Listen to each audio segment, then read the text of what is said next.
Welcome, ladies and gentlemen, to the channel. We present the following story for your consideration.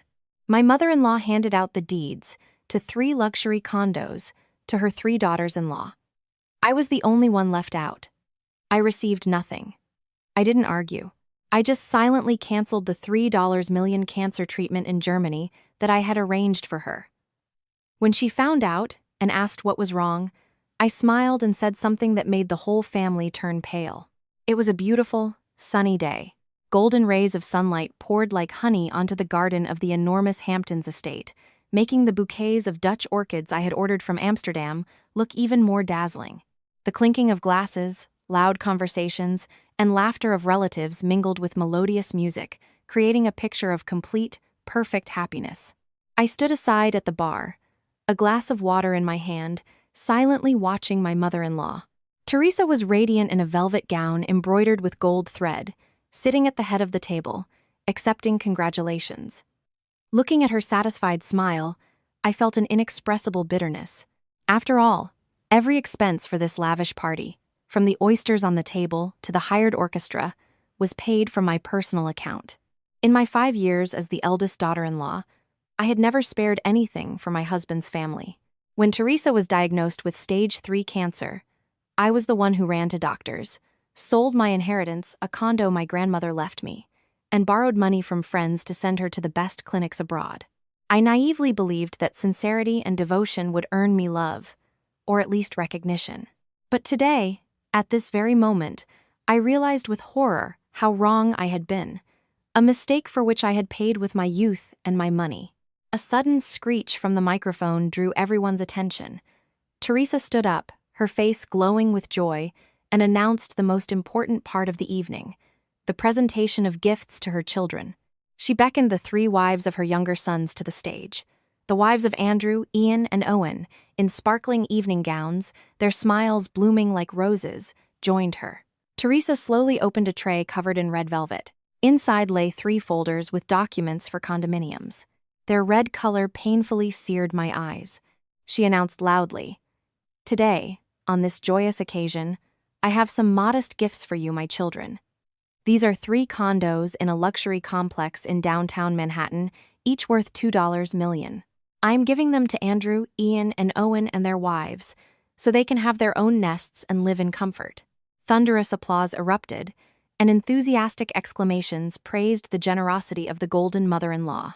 I stood frozen, clutching my glass so tightly my knuckles turned white. I waited, hopelessly waited, for my name, Catherine, to be called. But it wasn't. After handing over the 3 folders, Teresa took the microphone and looked in my direction. There wasn't a hint of embarrassment in her eyes, only a cruel, icy calm. She spoke in a patronizing tone. "And Kate, well, she's our eldest daughter-in-law. Besides, she's the CEO of a major company. She already has everything, a home, a position. I know you're the most generous and understanding one in the family, so you'll let the younger ones have this gift, right? They're still struggling, and as the eldest, you should sacrifice and take care of them." The entire room turned to me. Curious, scrutinizing, and even pitying gazes were fixed on the rich but slighted eldest daughter-in-law. My younger sisters-in-law cast triumphant and defiant looks at me, as if they had won a race I wasn't even allowed to enter. My husband, David, was sitting at the next table. He didn't even try to stand up and defend his wife, didn't say a single word in my support. He just lowered his head and discreetly tugged at my sleeve, whispering through his teeth, "Smile. Don't embarrass Mom in front of the guests. It's just a condo, so what? We have plenty of money." David's words were the last straw, shattering the remnants of my faith in our so-called marriage. I didn't cry or rush to the stage to make a scene like some common brawler. I took a deep breath, pushing the hurt deep inside, and smiled slightly. A smile that made me feel cold myself. I raised my glass of water in her direction, as if making a toast, then silently turned and walked out onto the spacious balcony.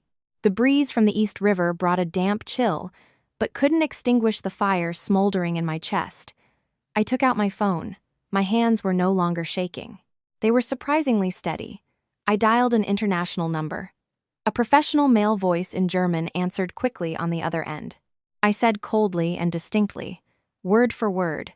Hello, is this Dr. Schmidt? This is Catherine Miller. I want to immediately cancel the Platinum Life Stem Cell Treatment Package for patient Teresa Miller, scheduled for next month. The person on the other end seemed surprised and asked if I was sure about canceling a package worth €2, 8 million, equivalent to about $3 million. I looked through the glass door. Inside, Teresa was hugging and kissing her daughters-in-law. The scene of family happiness was a knife to my eyes. I scoffed and cut him off. Yes, cancel everything, even the non-refundable deposit. Immediately, I hung up. The dark screen of the phone reflected my face. The woman in the reflection had sad eyes, but there was no longer any submission in them. I always thought family ties were more important than money. But today, they taught me an expensive lesson. When you buy your place in someone else's family with money, when the money runs out or you stop being useful, the family ties break too. This $3 million treatment package. I had scrimped and saved, used all my connections to negotiate the price down to $2.8 million with a 5-year payment plan. It represented all my strength and savings. But now, it was no longer necessary. I adjusted my dress, smoothed my hair, and returned to the hall with a surprisingly radiant face. My calmness seemed to make the atmosphere at the table tense. Teresa was still reveling in her victory. She walked from table to table, making toasts. Her ringing laughter echoed through the huge hall. Seeing that I had sat down, she came over and placed a hand on my shoulder. A touch I once considered a sign of motherly love, now felt like a cold snake slithering on my skin. She thought I had accepted this injustice, as I had many times before, that I was still the same obedient daughter-in-law who just nodded in response. Teresa, loud enough for the whole table to hear, showed her concern. Kate, dear, I was just thinking. Next month, I'm flying to Switzerland for a routine checkup. Could you look into it and organize business-class tickets for all of us, and for the girls too? They've never been abroad. They can see the world, broaden their horizons. You're the eldest. It's your duty to take care of the younger ones. The 3 sisters-in-law sitting opposite me grinned. Their eyes gleamed with greed. Andrew's wife immediately chimed in. Oh, that's wonderful. Thanks in advance, Kate. Just book a 5-star hotel, okay? I heard there's a gorgeous one with a view of Lake Geneva. Book us all rooms there, all right? I looked at them, at these faces shining with joy at the expense of my sacrifices, and slowly placed my fork on the plate. The sound of the utensil hitting the porcelain was dry and sharp, interrupting their thoughts. I raised my eyes to Teresa, smiled softly, but my voice was loud enough for the entire VIP section to hear. Mom, I forgot to tell you. I just called the clinic and canceled your course of treatment. I'm sorry. I thought about it and decided you're right. The girls now have stability with their new condos, and since you found the money to buy them 3 condos for $6 million, you can certainly pay for your own medical expenses, can't you? The space around us seemed to freeze. The smile on Teresa's face froze, contorting into a pathetic grimace. She dropped her utensils, which clattered loudly onto the floor in the dead silence. She stammered, her voice trembling with horror. What? What did you say? What did you cancel? You can't do this. This is my life, my salvation. I maintained a calm smile, unhurriedly took out my phone, opened the audio recording of the service cancellation confirmation that had just arrived in my email, and put it on speaker. The operator's voice clearly and distinctly confirmed the cancellation. I looked directly into Teresa's eyes and coldly laid out the numbers. The list price for this package is €2.8 million, which is about $3 million. I used my connections to get a discount and bring the price down to $2, 8 million for a 5-year course. I've already paid for the first stage, but more money is needed for the second. Now that you've so generously gifted the girls condos worth $6 million, I think it's fair to divide the remaining $2.8 million among the 3 of them. It's logical, isn't it? I turned to my pale-faced sisters-in-law. Each of you just received a condo worth $2 million. Just sell it, and you'll have more than enough to pay for the treatment to save Mom. You are loving children, after all. You wouldn't mind giving up a mere condo for your mother's life, right? Owen's wife jumped up and, pointing a finger at me, screamed, "Are you out of your mind? You want to kill Mom? You're filthy rich, yet you're haggling with an old woman. Are you even human? Mom gave us the condos. Why should we have to sell them?" Before I could answer, a slap landed on my left cheek. The blow was so hard that I staggered, my ears rang, and I tasted blood. It was David. He stood there, his face twisted with rage. The hand that had just struck me was still trembling in the air. He roared, "Shut up! How dare you talk to my mother like that? You think just because you have money, you can do whatever you want. Reinstate the treatment package immediately," I said. I pressed a hand to my burning cheek and looked at the man I had called my husband for 10 years. There was not a shred of love in his eyes, only anger and the wounded pride of a pathetic man. The crowd around us began to whisper, all eyes on me again, as if I were a criminal. But strangely, I felt neither pain nor humiliation. That slap was the final snip of the scissors, cutting the thin thread that bound me to this family. I straightened up, looked at David with an empty, lifeless gaze, and said in a quiet but heavy voice, "I will remember this slap. It's worth exactly as much as the last remnants of my feelings for this family. You want to reinstate the $2.8 million package? Fine. Tell your dear sisters-in-law to sell their condos or pay for it yourself. From this moment on, I am no longer your free ATM." With that, I picked up my purse and, turning, walked towards the exit of the estate. Behind me, I could hear Teresa's screams and cries, the curses of my sisters-in-law, and David's angry shouts. But I didn't look back. I drove through the night. The streetlights blurred on the windshield. Or maybe it was my eyes, clouded with tears. I hadn't even noticed when they appeared. I didn't go to our luxurious apartment. That place was now just a gilded cage for me, full of false memories. I turned towards a 5-star hotel on the riverbank, with a view of the shining but cold city, and checked into a room on the highest floor, hoping to find some peace in the storm raging in my soul. As soon as I closed the door to the room, I threw my purse on the bed and collapsed into a chair, feeling completely broken. As if after a deadly battle. The phone in my bag vibrated. Its buzzing on the wooden table sounded like the grinding of a wounded animal's teeth. I glanced at the screen, glowing in the dark. 47 missed calls, most from David, the rest from my mother-in-law and several unknown numbers. Probably the sisters-in-law or other relatives, wanting to teach me how to be a good daughter-in-law.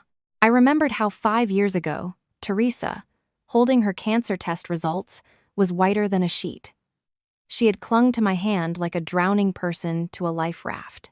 At the time, doctors in the US had thrown up their hands, saying she had only a few months left. My husband's whole family had bustled about, not to find a cure, but to whisper about dividing her assets and the will. Only I, the daughter-in-law who had just joined their family, secretly went to my parents and begged them on my knees to sell the small apartment they had saved their whole lives to give me as a wedding gift, just to take Teresa to Germany for surgery. The day I gave the money from the sale to David, he hugged me and cried, swearing to love and care for me for the rest of his life. And now that vow had proven to be lighter than a feather, blown away by the wind before the weight of 3 document folders and bottomless greed. A new message from David appeared on the screen. "Are you crazy? Mom is not well. She fainted. Come back immediately. If you don't come back, apologize to Mom and reinstate the treatment. I'm filing for divorce. And don't forget, I have the company seal. If you leave, you'll be left with nothing." I laughed. A bitter laugh echoed in the empty room.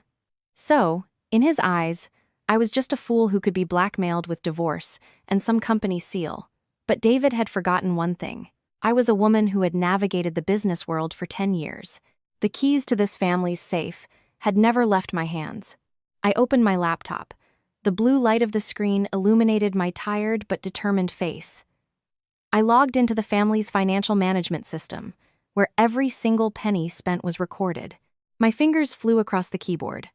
I was about to block all the supplementary credit cards issued to David and stop all payments for his family's needs. But then my eyes caught a strange transaction on last month's statement. The amount I had transferred to the clinic in Germany to pay the deposit for the treatment package had indeed been transferred. But the system showed a small note from the intermediary bank. Payee account shows signs of suspicious activity. Verification recommended. I frowned. My heart started pounding. Why would a major clinic use an intermediary account in an offshore zone? I reopened the confirmation email from the medical consultant at Medic Consult, a company David had strongly recommended as the most reliable. I began to check the legal information of this company through international databases I had access to. The result made my blood run cold. Medic Consult turned out to be a shell company, and the founder had the same last name as one of David's distant relatives. A terrible suspicion pierced my mind. What if the huge sums I had been spending all these years weren't going entirely to the treatment? What if my own husband and mother-in-law had been systematically stealing from me under the guise of filial love? I picked up the phone, but this time I didn't call David. I called Victor, my personal lawyer, and a close friend from college. He answered immediately, despite the late hour. Victor's voice was calm and confident. "Hey, Kate. What's up? Why are you calling so late?" I took a deep breath, trying to keep my voice from trembling. "Vic, I need your help urgently on 2 matters. First, check the legal status of the 3 deeds my mother-in-law handed out tonight. Second, immediately find out who really owns the firm Medic Consult, through which my husband has been transferring money for the treatment, and where those funds have been going. I have a suspicion I'm being defrauded in my own home." Victor was silent for a few seconds, and then answered briefly, "Got it. Sit tight. You'll have the results in the morning. Be careful. If your suspicions are correct, these people are not simple." I hung up and looked at the dark surface of the river below. This night would be very long, but I knew I had no right to give up, because there was no one left behind me. I didn't sleep a wink that night. I lay there, staring at the ceiling, with numbers and lies swirling in my head. The next morning, as the first rays of sunlight broke through the curtains, my phone rang again. It was Victor. My heart clenched with a bad feeling. Victor spoke quickly. "Kate, listen, stay calm. I've checked the documents for the condos. They are gift deeds, but with conditions. More importantly, all 3 properties are being held as collateral by a bank for a large loan. Teresa simply transferred the debt to the daughters-in-law. She didn't gift them free and clear." He paused for a moment. I heard papers rustling. "And, as for Medic Consult, it's a ghost company. The money you were transferring for the treatment was actually being broken down into smaller sums and wired back to a personal account in the U.S. The account holder is David Miller, your husband." The phone almost slipped from my hand. A ringing filled my ears. All the sounds around me seemed to fall into a black hole. So, all these years, David had been using his own mother's illness to milk me for money.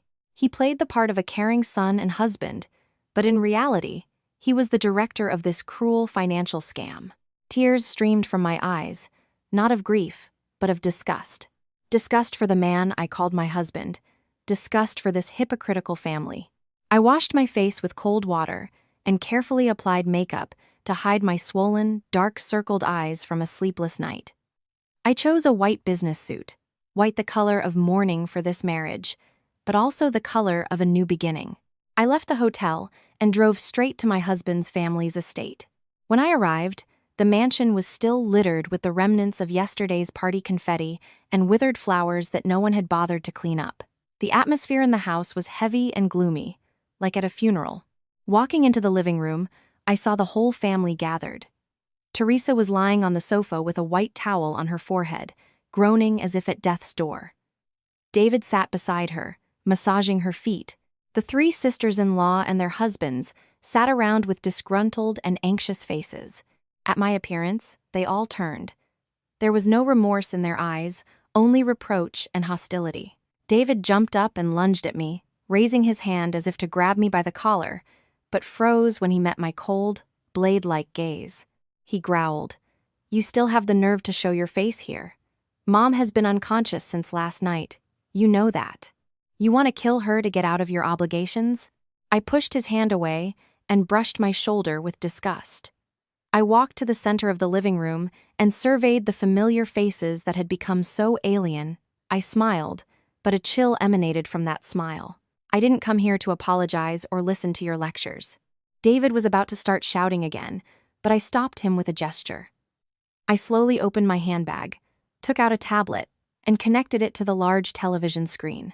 An Excel spreadsheet appeared on the screen, bristling with numbers, with the total sum highlighted in bright red. I said calmly. Before we continue, I ask everyone to look at the screen. This is a detailed report of all my expenses for this house over the last 5 years. From medications, clinic bills, and plane tickets, to money for groceries and utilities, not a single penny has been missed. Silence fell in the living room. All eyes were glued to the screen. The telling figures exposed the harsh truth of my sacrifices and their parasitism. I pointed to the grand total. $8,760,000. That's my blood, sweat, and tears. That's the money from selling my parents' apartment. Today, we settle things fairly. Teresa stopped groaning, opened her eyes to glance at the screen, and then quickly closed them again. But her hand, clutching the edge of the sofa, betrayed her panic. David froze in place. His face went from red to deathly pale. Sweat beaded on his forehead. He knew perfectly well that this sum didn't include the fictitious expenses he had been secretly siphoning off, but even this was enough to silence his family. The eldest sister-in-law, Maria, Andrew's wife, who always played the role of the kindest and most understanding one, was the first to break the silence. She stood up, adjusted her dress, and said in a saccharine but reproachful tone, the same hypocritical tone I hated most of all, "Kate, dear, what's all this? We're family. Money is important, of course, but family ties, that's what's priceless. And if Mom sees these numbers and gets sick, you'll regret it for the rest of your life. You're educated, wealthy. Why be so petty with family?" I laughed. A clear but icy laugh echoed through the room. I turned to her. My gaze pierced through her dark soul, hidden behind a mask of propriety. I answered slowly, articulating each word. "Maria, you speak beautifully. Yes, in a family, you don't keep count. Then, look at the fourth line in the table. Tuition for your son Boris at an international school. $3 million over the last 2 years. Who paid for it? The 10th line. Ian's gambling debt. Wushuan Meiyuan. Who paid for that? When I was pulling out my wallet, did any of you tell me not to count? Or did you just assume I was a printing press by default?" Maria was speechless, her face flushed with shame, and she silently sank back into her chair. Ian, seeing his wife exposed, jumped up, but before he could open his mouth, I continued, now without any respect. "You know, a relationship is a two-way street, not something you can just use and drain. Today, I am announcing that from this moment on, I am cutting off all financial assistance. Whoever wants to continue being a loving child, whoever wants Mom to live a long and happy life, can look at this sum and divide it equally. I've carried this burden for 5 years. Now it's your turn." I scanned the 3 couples, my eyes resting on Teresa, trembling on the sofa.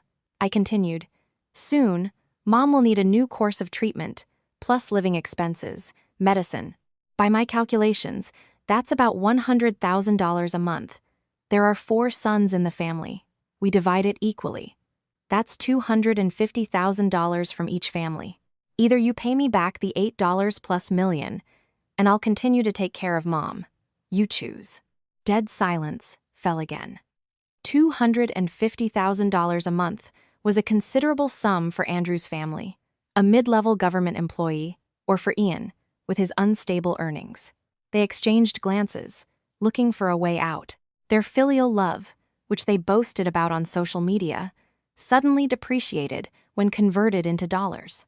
Only then did David come to his senses. He approached me and, lowering his voice, tried to save face. "Don't be so cruel. We can work this out. Why air our dirty laundry in public?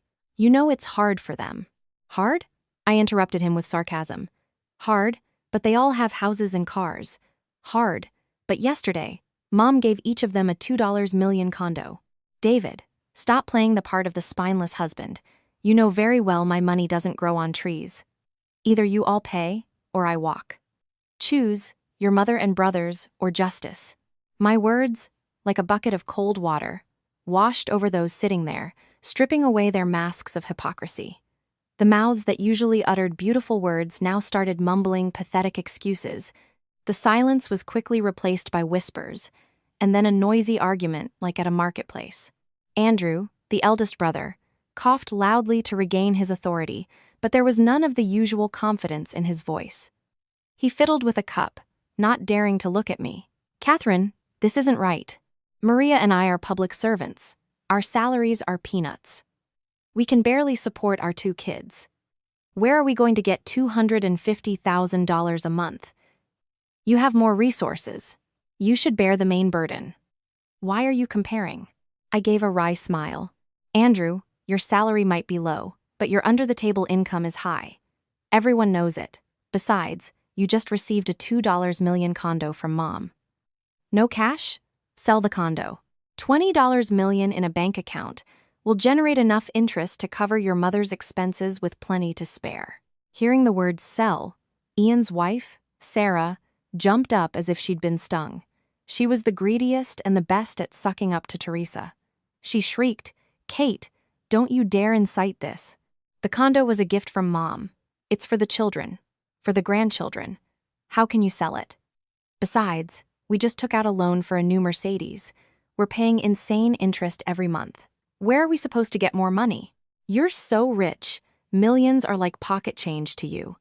Why are you backing us into a corner?" I looked at this sister-in-law with her gaudy manicure and thick gold chain, feeling utter contempt. So that's how it is.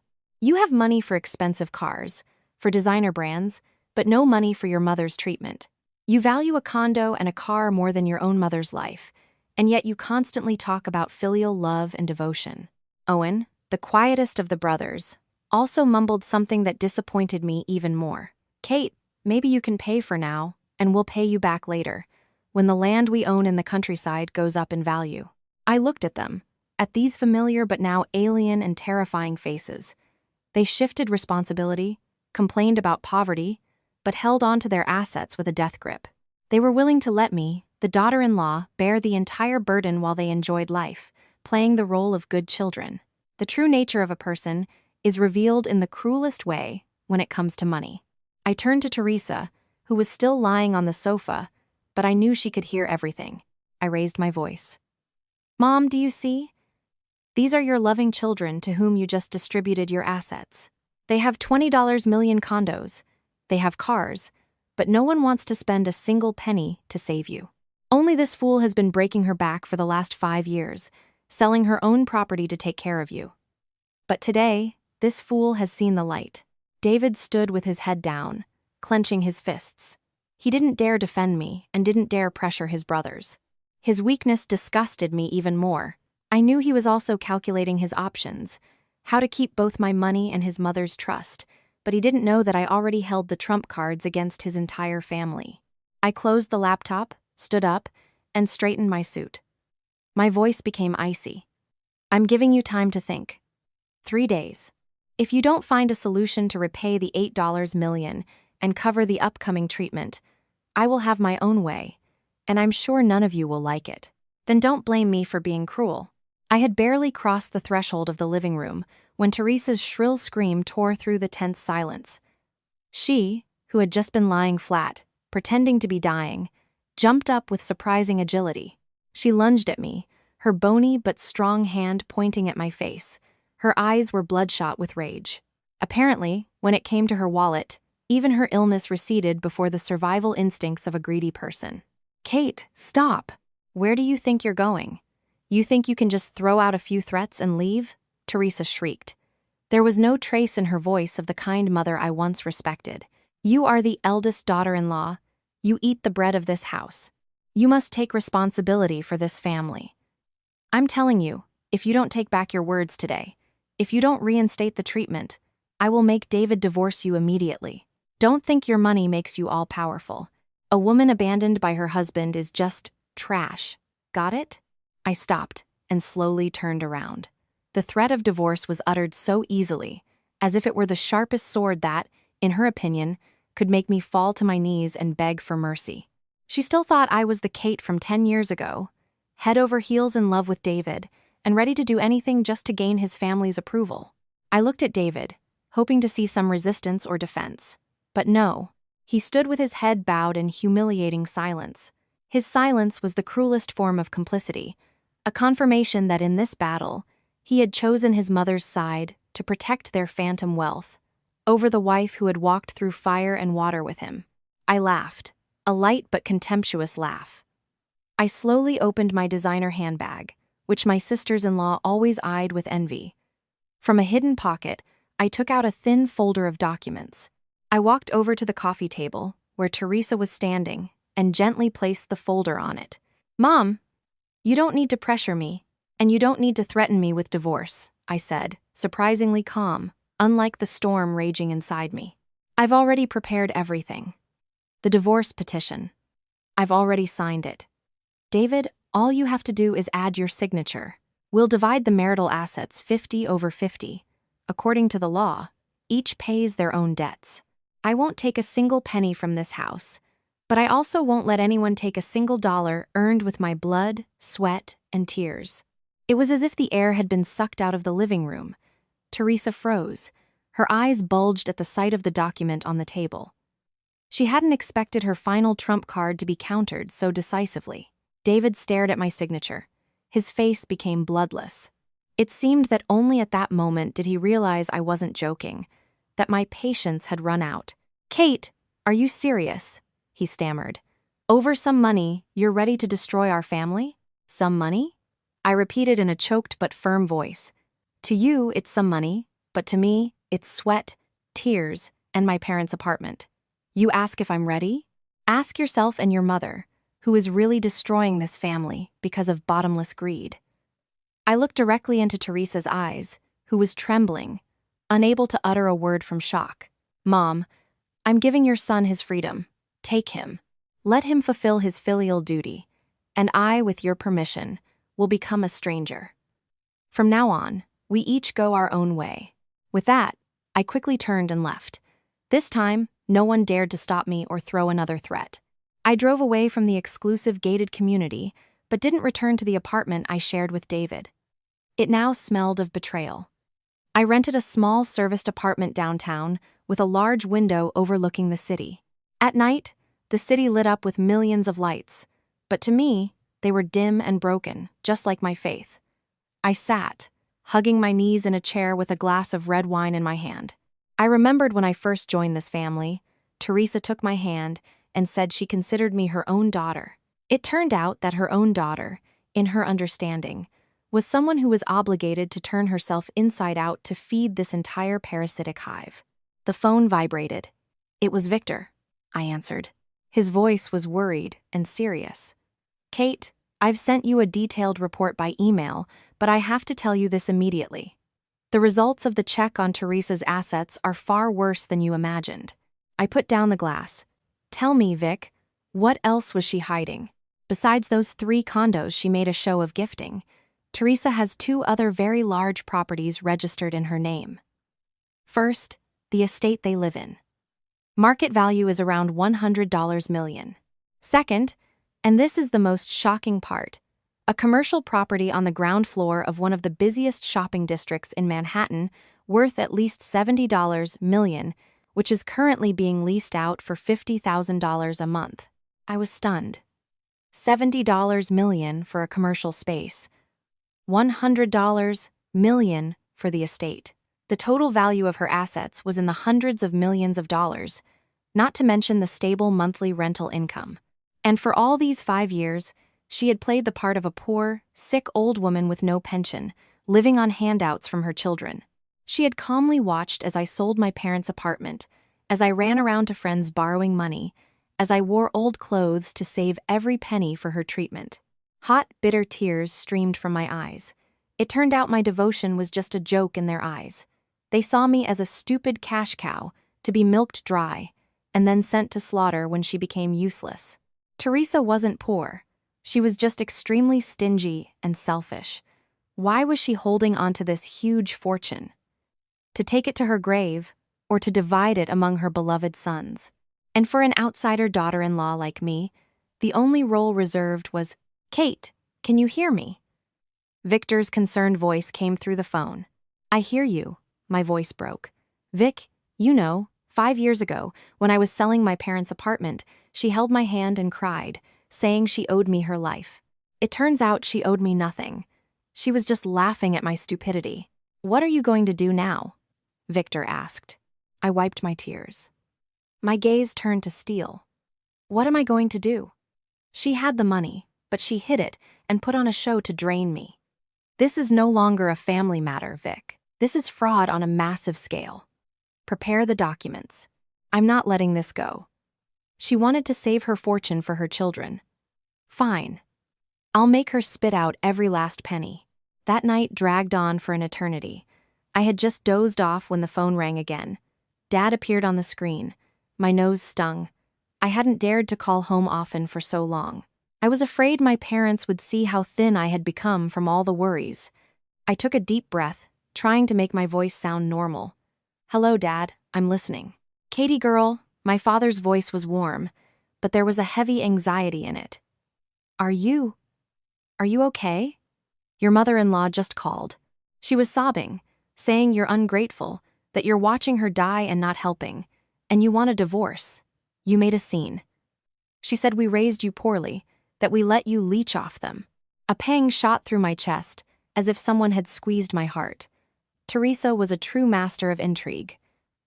She knew that my father, a retired teacher, valued his reputation more than life itself, and wanted to use moral pressure to force me to back down. "Dad," my voice broke. "Do you believe me?" "I believe my daughter," my father said firmly. "You're kind, you're good-hearted, we know you. But Katie, family matters should be resolved within the family. What will people say? Maybe you should give in a little? That's just the lot of a daughter-in-law."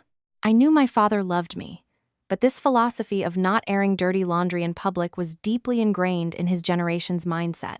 I wiped my tears and tried to explain everything to him so he wouldn't fall for Teresa's crocodile tears anymore. "Dad, listen. It's not that I'm stingy with the money for her treatment, but do you know what this $120 million package is? It's a VIP package, a hospital room like a presidential suite, caviar for dinner, a private nurse. If she were treated with the standard protocol, with the same good drugs and doctors, it would have cost a few $1,000,000. She could live perfectly well being treated under the standard protocol. But they wanted more. They wanted me to pay millions so they could enjoy luxury and launder money. Dad. Silence hung on the other end of the line. I heard my father's heavy sigh. I continued, my voice trembling but firm. "Dad, do you remember the apartment? I sold it to save her. Back then, I thought she was family." "But Dad, what kind of family turns their back on you when you're struggling and clings to you like a leech when you have money?" Yesterday, she gave 3 other daughters-in-law condos worth $20 million each, and nothing to me. She has hundreds of millions in accounts and real estate, but she made me go into debt to treat her. Dad, is that fair? My father was silent for a long time. In that silence was all the pain of a father realizing how cruelly his daughter had been used. Finally, he said, his voice trembling with suppressed anger, "The scoundrels." "What scoundrels?" "Forgive me, daughter," I thought. "Come home, come to us. Don't live in that hell anymore. I don't care about any empty reputation. I just want my daughter to be happy. Whatever you decide, I'll support you." My father's words were like a life-giving spring for my withered soul. I burst into tears like a child. It turned out that even if the whole world turned its back on me, my parents' door would always be open. And the people I had lived with for 10 years, eaten with at the same table, slept in the same house with, had remained strangers and cruel. The next morning, I was at Victor's law office. He greeted me with a thick folder of documents and a mysterious smile. "Kate, take a look. Your mother-in-law's performance deserves an Oscar for most grandiose scam." I took the folder and started flipping through it. They were copies of the legal documents for those 3 condos. I quickly scanned the lines and understood a truth that shocked me. Those 3 condos were just bait. "See?" Victor pointed to the fine print in the contract. "Teresa is an old fox. She structured it as a gift deed with conditions. These condos can't be fully transferred because there's a huge gift tax on them. Since the daughters-in-law are not direct heirs, They have to pay a tax of up to 40% of the assessed value, plus other fees. Each of them will have to fork out $2, $3 million just to get the deeds in their names. My jaw dropped. $3 million? With their incomes and spending habits, where would they get that kind of money? And that's not all, Victor continued. The terms of the contract include a 5-year ban on selling the property, so they get a condo, pay a ton of taxes, but can't sell it to get the money. Without Teresa's consent, they can't do anything. She gave them a golden cage and kept the key for herself. She wanted to tie them to her for life with these condos. I laughed bitterly. Teresa was truly cunning. She had created a reputation for herself as a generous mother-in-law, but in reality, she had trapped her daughters-in-law. They thought they had hit the jackpot, but in reality, they had received a tax burden and legal shackles. And one more interesting thing, Victor added, turning a page. These 3 condos are collateral for a business loan taken out by a company registered in your father-in-law's name. This means that if the company goes bankrupt, the bank can seize these condos at any moment. She gave them a beautiful wrapping, but inside, it's empty, with huge risks. I closed the folder. This family was a web of intrigue and deceit, but this information was my most powerful weapon. Thanks, Vic. I know what to do. They wanted to play on emotions. I'll play by the law. We'll see how strong their alliance of loving children is when they find out the truth about these condos. I left the office with a ready plan. The next morning, as I was trying to sort out my thoughts, the phone rang. The screen displayed the name Sarah, Ian's wife, the most talkative and calculating of the daughters-in-law. I hesitated, then answered the call, put it on speaker, and continued working on my computer. Her syrupy sweet voice poured from the phone. Katie, hi. What are you up to? I just wanted to see how you are. You left so suddenly yesterday. We were all so worried. Mom keeps asking about you, says that even though you're sensitive, you love her more than anyone. I gave a wry smile. I knew this tone. She usually called to ask me to order her a handbag at a discount or to borrow money. I answered calmly but coldly. Get to the point, Sarah. I'm in a meeting with my lawyer. My time is expensive now. There was a moment of silence on the other end, thrown off by my tone. Then, she cleared her throat and switched to a serious tone. It's about Mom's treatment. Yesterday, when you showed that spreadsheet, we were honestly shocked. But you know, we just got a new car. We don't have any cash. Andrew and Owen are tight on money too.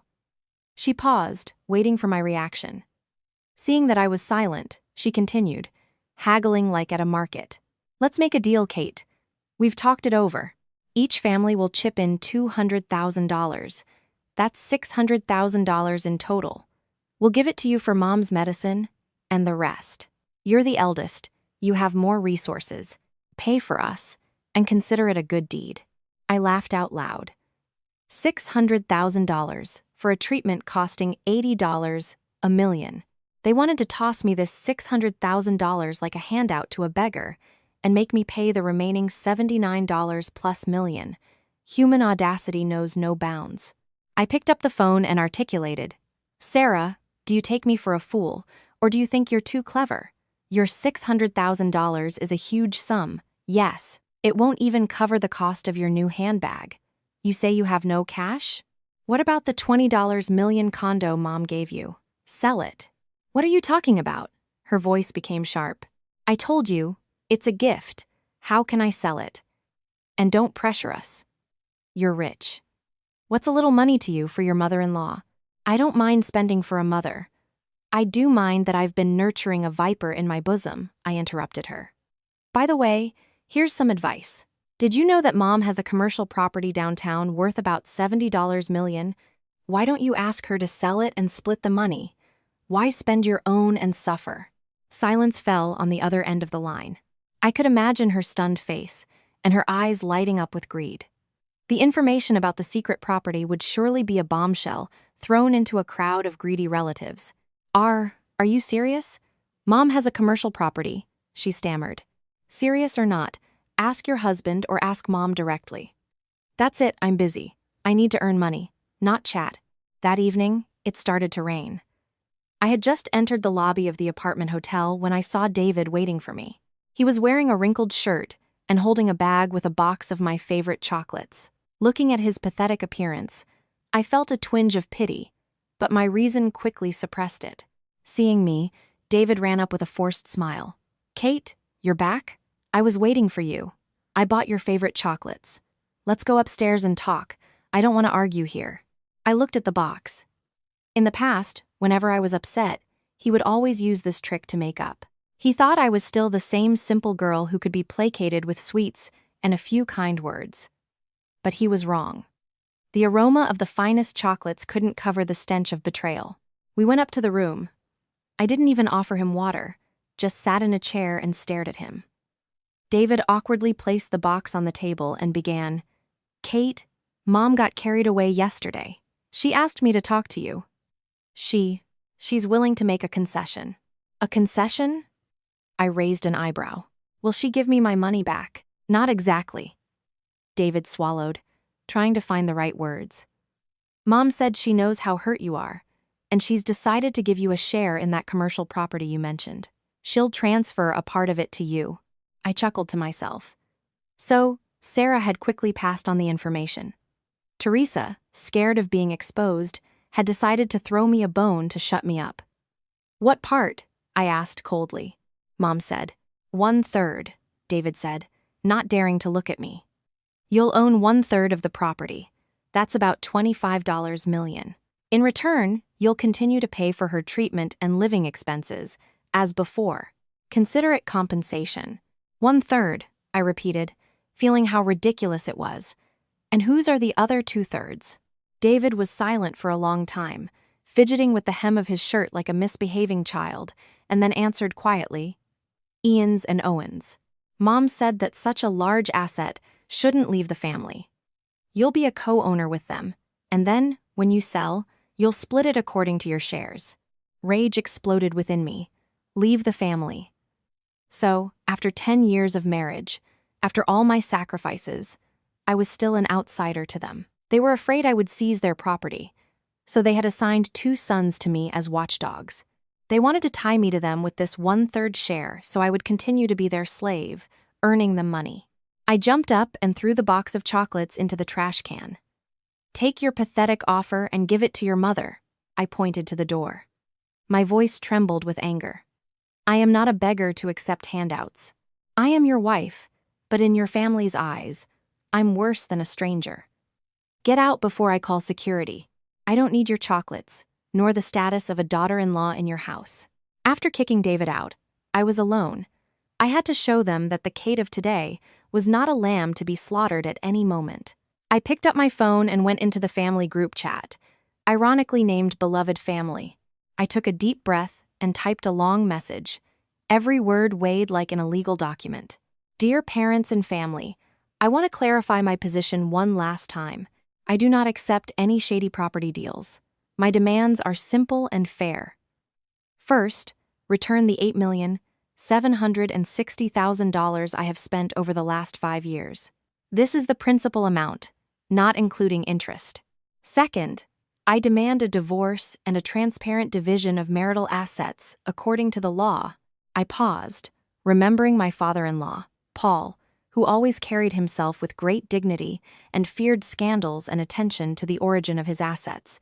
I added a harsh conclusion. "I am giving you exactly 3 days to resolve this issue. If, after this period, I do not receive the money and cooperation, I will file a lawsuit. Simultaneously, I will demand a freeze on all assets, including real estate and bank accounts belonging to Teresa Miller, as a precautionary measure. As the person who managed your finances for 5 years, I am aware of all the cash flows and sources of your wealth, including those sensitive details you would not want outsiders to know about." I pressed send. The chat, usually noisy, went instantly silent. I knew they were scared. The threat of an asset freeze and the hint at its questionable origins had hit Paul where it hurt most. I put my phone down. This night would be a sleepless one for many in that mansion, and I could finally get some sleep to gather my strength for the final battle. 2 days passed in ominous silence, but I knew it was the calm before the storm. On the morning of the 3rd day, As the ultimatum deadline approached, the phone rang. Teresa's number. I answered and waited in silence. A weak, pitiful voice came from the phone. Katie, dear, come home. I was wrong. I understand everything now. I remained silent. She continued in a choked voice. Your father-in-law scolded me so much. I regret it. Come back. We'll have dinner. We'll talk. I promise. We will resolve everything fairly. Fairly how? I asked without emotion. I halved. I will take the condo back from Andrew. It's the best one. I will immediately transfer it to you. You are the eldest daughter-in-law. You deserve more. Come back. I'm waiting. I smirked. The old fox. She wanted to pit me against the other daughters-in-law, to make me their enemy so they would tear me to pieces, while she remained on the sidelines. But that's exactly what I wanted. To see their true faces when their interests were at stake. All right, I replied, softening my tone. I'll be there this evening. But I'm not coming for a condo. I'm coming to see how you resolve everything fairly. And invite everyone, including the other in-laws. We need witnesses. Yes, I'll invite everyone, she answered joyfully. I drove not as an obedient daughter-in-law, but as a spectator awaiting the finale of a play. The gates of the estate opened, and I saw that the living room was packed with people. Not only all the family members, but also the parents of all the daughters-in-law were present. The reconciliation dinner had turned into a full-blown tribunal. Teresa sat at the head of the table, sitting up straight. Seeing me, she gave a strained smile. I sat off to the side. Mom, you wanted to talk? I'm here. Speak your mind. She cleared her throat and began. Today, I have invited everyone as witnesses. I have decided this. I am transferring this estate to David. He is the eldest son. He must bear the responsibility for the family. And he and Kate will bear all the costs of my treatment and living expenses for the rest of my days. I am using my property to provide for my care and not be a burden to anyone. Silence fell in the hall for a few seconds, and then a murmur arose. I smirked. Brilliant. The estate goes to her son as a personal gift, to which I have no claim, but the responsibility for her upkeep falls on the couple, meaning on my wallet. But she had miscalculated. The first to jump up was Sarah's mother, a feisty market vendor. Teresa, are you serious? A $100 million estate to your eldest son. What about my daughter? Those condos you promised turned out to be saddled with debt and taxes. Can't sell them, can't live in them. And now you're giving everything to the eldest. That's not right. Her sentiment was echoed by Maria's father. You call it a gift, but in reality, you've burdened our children with your debts. And now you want to take the estate away so no one else gets it? Share it fairly. The argument quickly devolved into a brawl. The nice words disappeared. All that remained were shouts about money. The sisters-in-law, who had called me sis just yesterday, were now screaming at their mother-in-law. Mom, don't lie, Maria shouted. The condo you gave us is collateral for a bank loan. If it weren't for Kate, you would have deceived us until the end, making us pay your debts. Insolent brat. Teresa screamed back. I raised you, gave you homes, and you dare to speak to me like that? What home? Sarah interjected. An empty box with debt. It would have been better if you hadn't given it. Everything best goes to the eldest son, and we get the scraps. If you don't divide the estate, you won't get a penny from us. Every man for himself. My father-in-law, who had been silently sipping his tea, slammed his cup on the table with a crash. Everyone shut up. It's not for you daughters-in-law to have a say here. It's my property. I'll give it to whomever I want. But his authority had crumbled before the lust for money. The in-laws shouted, defending their daughters. The sons, including David, sat with their heads down, pathetic and helpless. In the midst of this chaos, my phone rang. It was my assistant. I answered, not taking my eyes off this tragicomedy. Catherine, I'm sorry to bother you. His voice was agitated, but I've received data from our partners in Germany. It's sensational. Check your email. It concerns the money for Teresa Miller's treatment. Give me the short version, I snapped. Yes. A balance of 1.2 million has been found in a German bank account in the name of Teresa Miller. The transaction history shows that this money has been deposited there over the past 5 years, coinciding with your transfers to Medic Consult. She wasn't spending the money on treatment. She was laundering it and saving it abroad. The news was like a lightning strike. 1.2 euros million. $1.2 million. The money for which I had sold my apartment, gone into debt, worked day and night. It turned out she had it all along. It had just moved from one pocket to another, from the U.S. to Germany. I hung up. A coldness washed over me, which was replaced by a searing rage. I slowly stood up. My movement made everyone fall silent. I walked over to the television, turned off the news, and looked directly at Teresa. "Mom, I've just received some very interesting news from Germany. I think you should all listen, so we don't have to argue any more about who should sell their house to save you." Teresa flinched. "What news? What else have you made up?" "I haven't made anything up." I held up my phone with the bank statement. "I just want to ask. Could you please explain to me and the whole family why there is currently €2 million in your Deutsche Bank account in Germany?" My question dropped into the room like a bomb. David jumped up, pale as death. The others froze with their mouths open. €1.2 million, Maria's father muttered. "That's almost $120 million. Teresa went limp and slumped on the sofa. She looked imploringly at David, but he stood rooted to the spot, sweating profusely. "Mom." I broke the silence. "You have $120 million saved for your old age. Yet you watched as I sold my parents' apartment to pay for your every pill. You used the money I sent for treatment to transfer to your personal account. You call it for old age, but I call it fraud and theft." I turned to David. "And you, David, you knew too, didn't you? The money went through a company connected to you. You've been putting on this show for 5 years, and I was just the fool who was funding your secret account. Are you even human?" David was silent. His silence was a confession. I threw the signed divorce petition on the table. "Sign it and prepare to pay me back my $8 million with interest. If not, tomorrow all the evidence of money laundering, tax evasion, and fraud will be on an investigator's desk, and then you won't just lose money, your whole family will go to prison." Hearing the word prison, Teresa's eyes rolled back, and she genuinely fainted. But this time, no one rushed to her aid. Everyone looked at her with cold calculation, thinking about how to get a piece of that $120 million, or how to avoid criminal charges. I cast one last look at this chaos, took my purse, and walked out. The night wind cooled my face, carrying away all the accumulated pain.